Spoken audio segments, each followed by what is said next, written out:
और शाकंभरी पूर्णिमा का महत्व तो बहुत बड़ा है। अब आप सोचते हैं मैं आपको सब कुछ सुनाता रहता हूं आप लोगों को हर सत्संग में, तो अब ये नया त्योहार कौन सा आया? हाँ भैया, यह एकदम से नया त्योहार है हॉलैंड और सूरीनाम के लिए। इसे शाकंभरी पूर्णिमा कहते हैं। शाक तो समझते होगे, साग पत्ता, हाँ, ये सब जो भाजी जो खाते हैं, उस दिन देवी को यही चढ़ता है और प्रसाद रूप में उसको जो है लोग खाते हैं। देवी जब प्रकट हुई तो उनके हाथ में सारी तरह की साग सब्जियां थीं और अपने भक्तों की रक्षा के लिए सबको दिया और सब खाए। ब्राह्मण लोग खाए, सब लोग खाए, सब लोग स्वस्थ और प्रसन्न हो गए और दुर्ग नाम का राक्षस हार गया।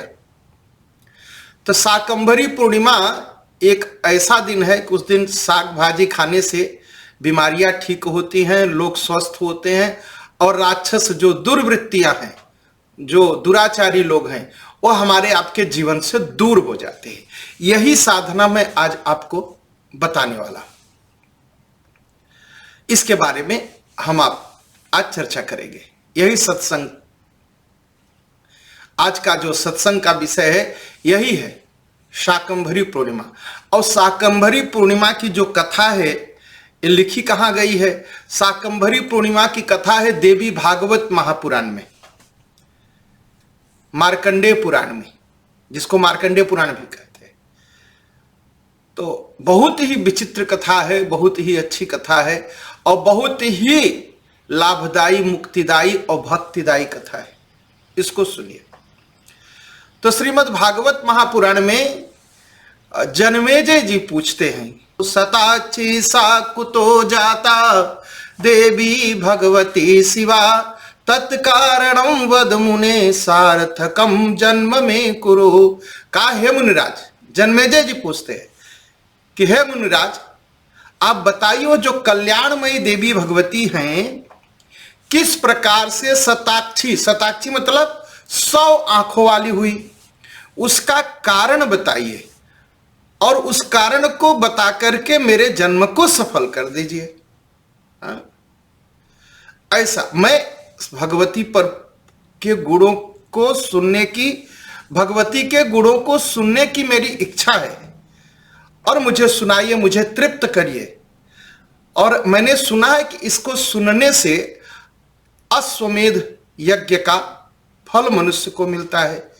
तो व्यास जी कहते हैं कि राजा जनमेजय सुनिए, शताक्षी मंगलकारिणी जो है, जो शताक्षी मंगलकारिणी है, उनकी उत्पत्ति का वर्णन करता हूं, आप सुनिए। आप सदृश, आपके बराबर कोई देवी भक्त नहीं मिला और आप इतने अच्छे भक्त हैं कि आपके लिए मुझे तो कहना ही कहना है। अब शाकंभरी देवी की कथा सुनिए कैसे। उनका नाम है शताक्षी, उनका जो मूल नाम है वो है शताक्षी, 100 आंखों वाली। उनके पास 100 आंखें। तो कहते हैं व्यास जी, दुर्गमाख्यो महादैत्य पूर्वम परम दारुणः हिरण्याच्छानवे जातो रुरुपुत्रो महाखलः।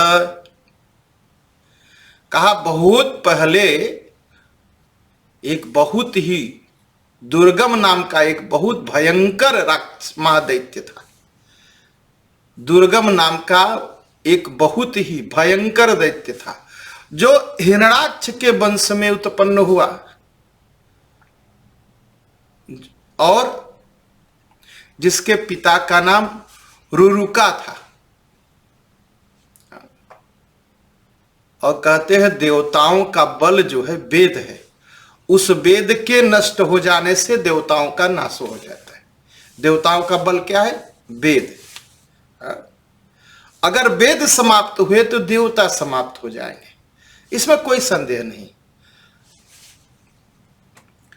पहले वही नाश करना चाहिए, वेद का ही नाश पहले हो, ऐसा जो है दुर्गम नाम का राक्षस विचार किया कि अगर हम वेद को समाप्त कर देते हैं तो क्या होगा, देवता समाप्त हो जाएंगे, और जब देवता समाप्त हो जाएंगे तो राक्षसों का जो है, दैत्यों का राज्य सारे संसार में होगा।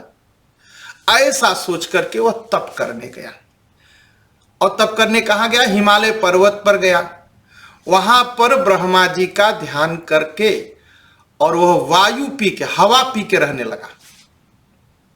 और कितना बरस तक, 1-2 बरस नहीं, 1000 बरस तक वह कठोर तपस्या करता रहा, और इतना तेज पैदा हुआ कि देव और दानव सभी प्राणी घबरा गए, सबके अंदर घबराहट हो गई। और उसकी तपस्या से प्रसन्न होकर के ब्रह्मा जी हंस पर बैठ करके उसके पास पहुंचे। हमारे ब्रह्मा जी ने कहा तुम्हारा कल्याण हो, वरम वरय भद्रम ते यस्ते मनसि वर्तते, कहा तुम्हारा कल्याण हो, तुम्हारे मन में जो इच्छा हो वर मांग लो।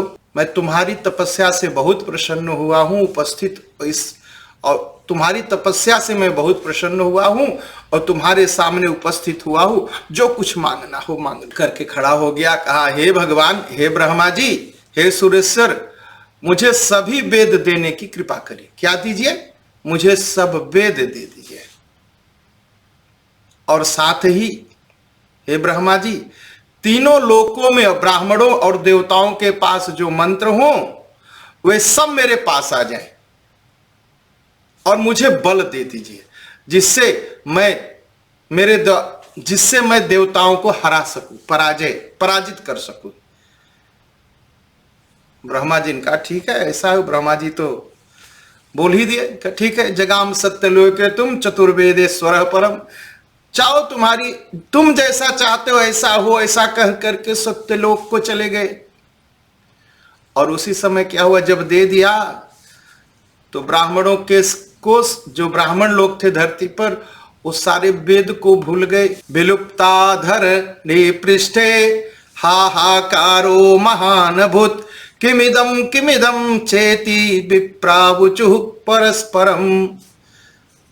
स्नान समाप्त हो गया, लोग नहाना छोड़ दिए। नहाने में, स्नान करने में यह हमारे हिंदू जाति बहुत आगे है, 2-2 बार 3-3 बार स्नान करते। अन्य देशों में जाइए तो महीने महीने भर लोग नहीं नहाते, इसलिए उनको म्लेच्छ कहा गया, जिसको भोजपुरी में हम लोग मलिच्छ कह देते हैं।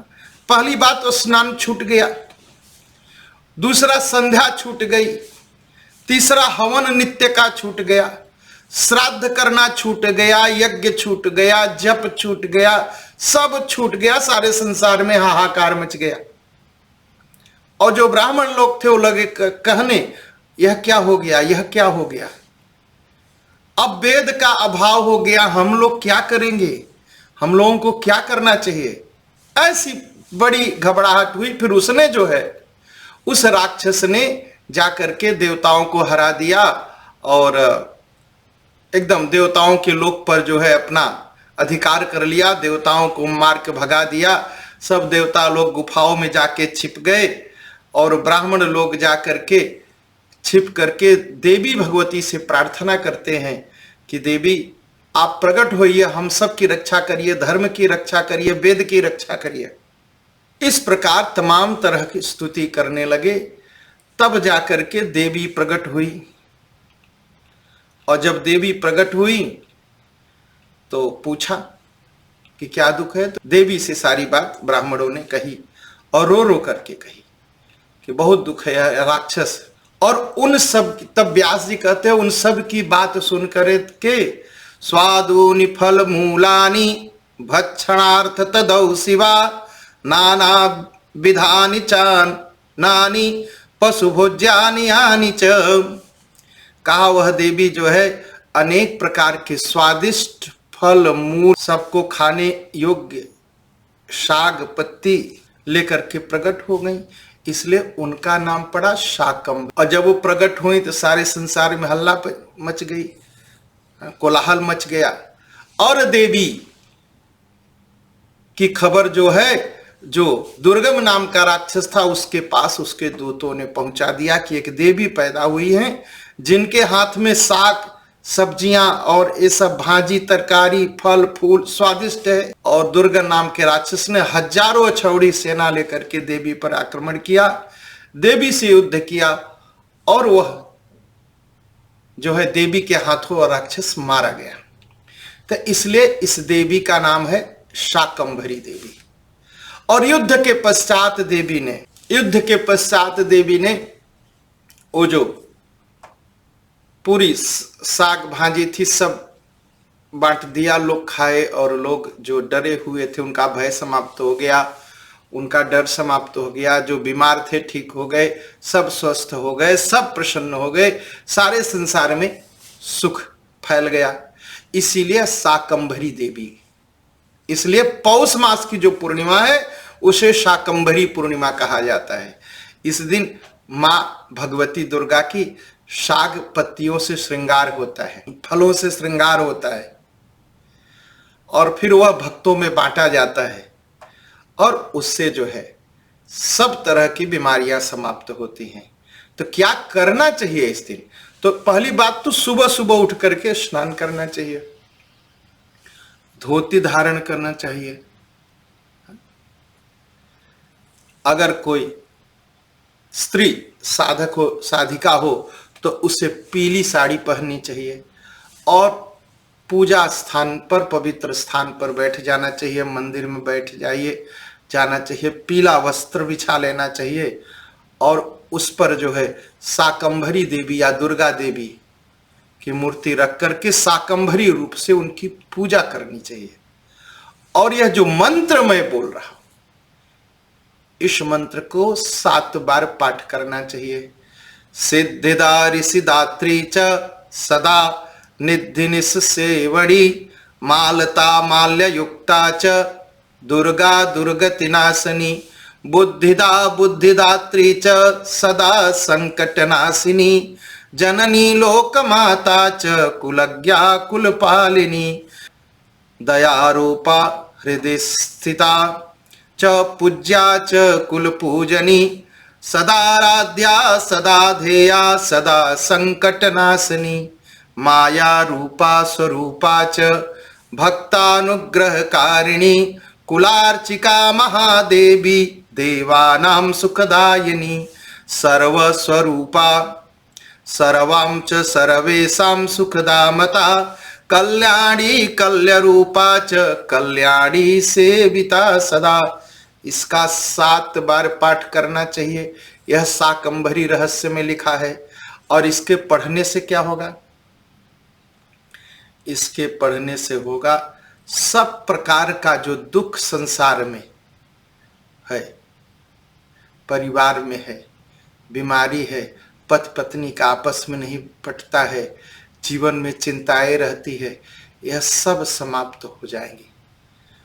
मां शाकंभरी देवी की शाक से पूजा होती है, उससे उनकी पूजा करनी चाहिए। और ओम ऐं क्लीं शाकंभरी भगवती सर्व संकट हारिणी महादेव्यै क्लीं क्लीं ऐं सुखदा प्रदायनी फट।